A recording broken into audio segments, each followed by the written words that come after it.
Dito ko siya pinuputol sa may bukong-bukong kung saan pwedeng tumubo yung dito sanga na magpapalago sa kanya. So dapat dito palagi napuputol. Kung mas mahaba, pwede sa puno. Taba nito. Ang laki.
Yung rubber plant ko ka-from diyan, ang dami oh.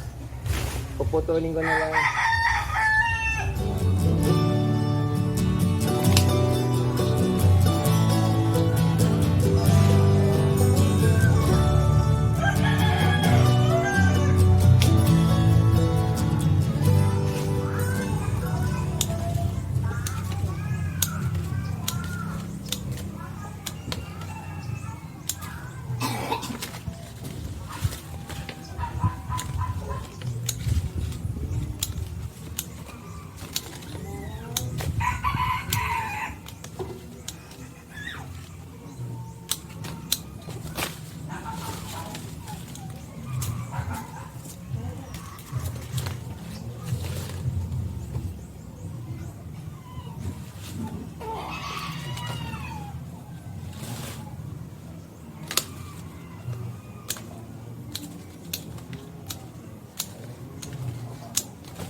Mga ka-from D, ito yung kutsarita na variegated. Mas maganda siya kapag naka full sun, mas gumaganda siya. Kapag nasa lilim at palaging nababasa, natutunaw, hindi siya gumaganda. Katulad nito dito, ilang beses ko nang tinaniman ito pa ulit-ulit. Pero dahil dito, may lilim at palaging na overwatering kapag umuulan, so nawawala yung mga tanim ko dito.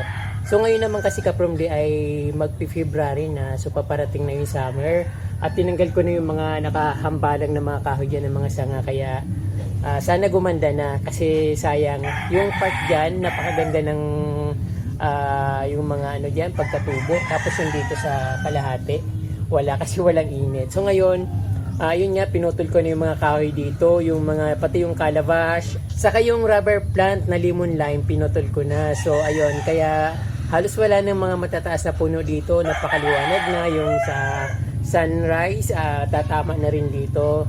At kaya, yan, tinataniman ko ulit, baka sakaling gumanda. Kasi, pag summer naman talagang mainit dito, maganda yung panahon.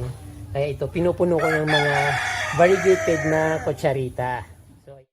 Yung mga Persian shield dito, pinagpuputol ko na kasi masyado na siyang mataas, kaya yung mga ano yun, mga sanga-sanga na lang natitira. So siguro mga after 1 month, okay na ulit siya, lalabas na ulit yung mga talbos niya. At habang wala pa yung mga talbos, nilagay ko yung mga tinanim ko na croutons para magkaroon ng kulay dito sa kanyang part.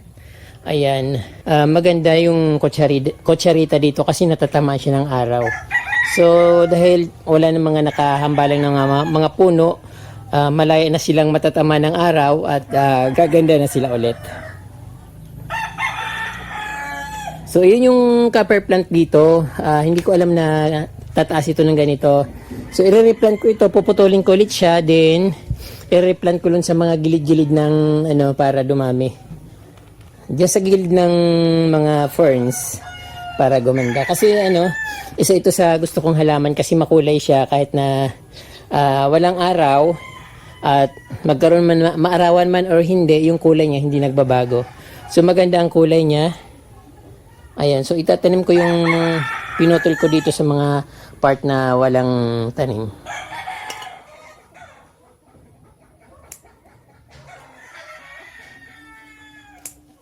Ganda tataba. Ang lusog nila.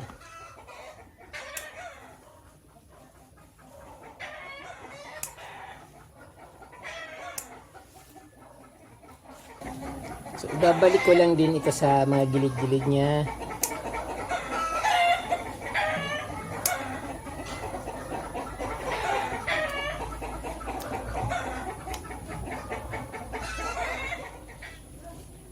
So, itinutusok ko lang siya ka-promdi kasi madali naman siya mabuhay. Wag lang siyang nabababad sa tubig kasi mas mas tumatagal yung pag-regrow niya. Gusto niya yung mas dry at naiinitan.